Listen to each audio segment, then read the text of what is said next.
জোফরা আর্চার এবং বাবর আজমের মধ্যে হয়েছে লড়াই। ভয় পাওয়ার কারণ নেই।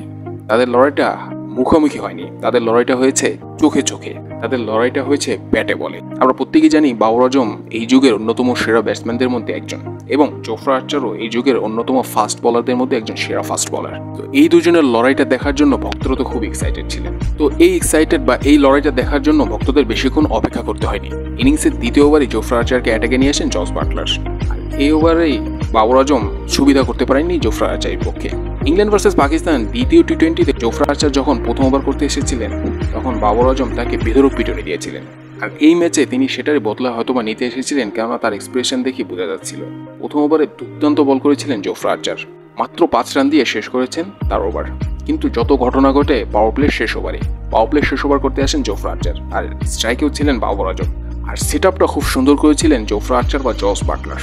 অফ স্টাম্পের বাইরেই সেট আপটা করেছিলেন বাবর আজমের জন্য, কেননা আমরা প্রত্যেকে জানি বাবর আজমের কাভার ড্রাইভ, স্কোয়াড ড্রাইভ, কাট শট খুবই দুর্দান্ত হয়। তো যার কারণে সেট আপটা ওরকমই করেছিলেন। ডিপ পয়েন্টের দিকে ফিল্ডার রেখে অফ স্টাম্পের বাইরেই লাগাতার 150-এর বল করছিলেন জোফরা আর্চার। প্রথম বল মিস করলেও বাবর আজম পরের বলগুলোতে এত দুর্দান্ত, এত সুন্দর শট খেলেছেন যা চোখে লাগার মতো। 2 নম্বর বল এবং 3 নম্বর বলে দুর্দান্ত শট খেললেও তার চেয়ে দুর্দান্ত ফিল্ডিং করে দেন ফ্লিপ সল্ট। কিন্তু চতুর্থ এবং পঞ্চম বলে ওই একই জায়গা দিয়ে এর চেয়েও সুন্দর শট খেলে 2টি 4 আদায় করে নেন। কিন্তু জোফরা আর্চার প্রমাণ করেছেন তিনি এই যুগের অন্যতম সেরা ফাস্ট বোলারদের মধ্যে একজন। পাওয়ার প্লের শেষ বলে বাবর আজম উইকেটটা নিয়ে তিনি দেখিয়ে দিয়েছেন তিনি জোফরা আর্চার।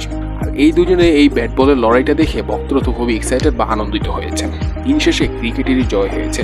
তো দর্শক, আপনারা জানাতে পারেন কোন বলার আর কোন ব্যাটসম্যান মুখোমুখি হলে আপনারা এক্সাইটেড থাকেন দেখার জন্য।